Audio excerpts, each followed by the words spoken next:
wabarakatuh. Perkenalkan, nama saya Ahda Ramadhani Harahap dari Prodi Desain Komunikasi Visual Universitas Islam Negeri Syekh Ali Hasan Ahmad Dadari, Padang Sidimpuan.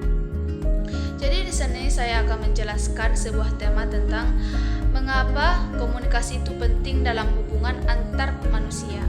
Jadi sebelum itu saya akan membahas terlebih dahulu bahwa saya sebagai mahasiswa desain komunikasi visual, saya memang dituntut untuk bisa menggambar, bikin desain, dan memahami visual. Tapi yang sering sekali orang lupakan yaitu desain itu sendiri sebenarnya juga bentuk komunikasi. Nah, jadi meskipun saya belajar tentang gambar dan visual, pada akhirnya saya tetap harus bisa berkomunikasi, baik lewat karya maupun lewat saya cara ngobrol dan menyampaikan pesan kepada orang lain. Kalau dipikir-pikir, hidup kita ini nggak bisa lepas dari kita berkomunikasi. Mau ngobrol sama teman, jelasin tugas, minta tolong, bahkan cuma bilang udah makan, itu sebuah komunikasi.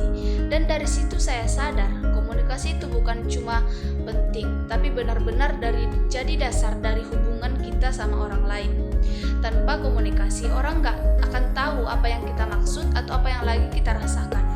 Kadang kita merasa sudah jelas, tapi ternyata orang lain menganggapnya beda. Nah, di situ mulai muncul sebuah kesalahpahaman. Komunikasi yang baik itu bikin hubungan jadi lebih lancar.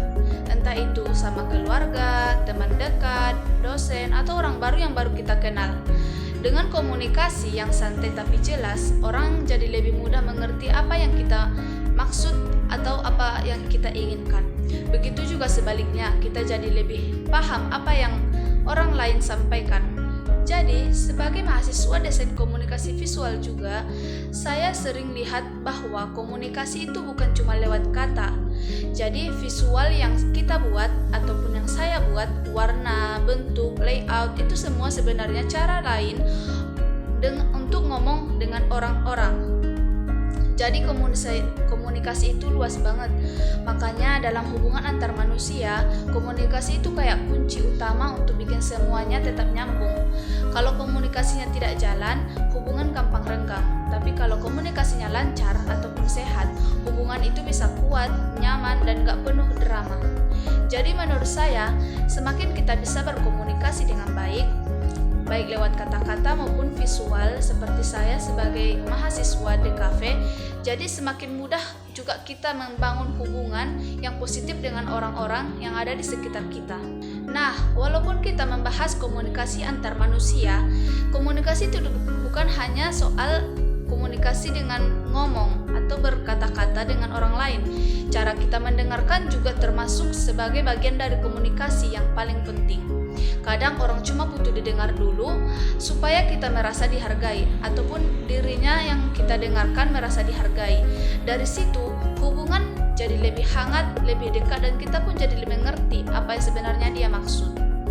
Saya juga sering lihat di kehidupan sehari-hari banyak masalah bukan karena persoalan yang besar, tapi karena komunikasi yang kurang pas atau yang disebut dengan miskomunikasi. Misalnya teman salah paham dengan pesan singkat yang kita kirim melalui medsos ataupun media yang lainnya. Jadi seperti contoh lain juga ada tugas yang gak selesai karena gak adanya koordinasi antara kita dengan teman-teman yang lainnya. Hal-hal kecil kayak gitu yang bisa membuat jadi lebih panjang dan komunikasinya gak jelas.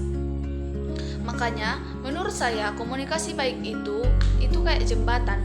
Jadi dia yang hubungin kita sama orang lain, entah itu dalam pertemanan, keluarga maupun lingkungan kampus. Kalau jembatannya kuat, hubungan yang lewat di atasnya juga ikut kuat.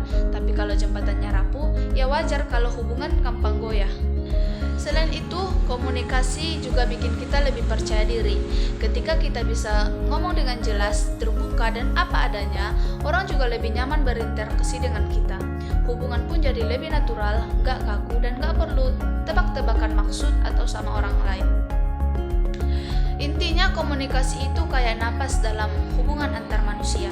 Kita gak sadar kita butuh, tapi tanpa itu semuanya gak akan berjalan dengan baik. Dengan komunikasi yang baik, hubungan kita terus berkembang, saling mengerti, saling menghargai, dan saling mendukung. Jadi, dari semua yang sudah saya jelaskan tadi, saya bisa menyimpulkan kalau komunikasi itu memang punya peran besar dalam hubungan antar manusia. Komunikasi bikin kita lebih mengerti satu sama lain, mengurangi kesalahpahaman, dan bikin hubungan jadi lebih sehat dan nyaman. Baik lewat kata-kata, sikap, maupun visual seperti saya gunakan dalam menggambar. Semuanya punya perannya masing-masing dalam penyampaian pesan. Nah, sebagai mahasiswa di DKV juga, saya juga merasa kalau komunikasi itu bukan cuma sekedar teori, tapi sesuatu yang benar-benar harus kita pakai di setiap hari, mulai dari presentasi, diskusi, sampai sekedar ngobrol dengan santai dengan teman-teman yang lainnya. Dan semakin kita bisa berkomunikasi, semakin mudah juga kita membangun hubungan yang positif dengan orang yang ada di sekitar kita. Sekian dari saya. Assalamualaikum warahmatullahi wabarakatuh.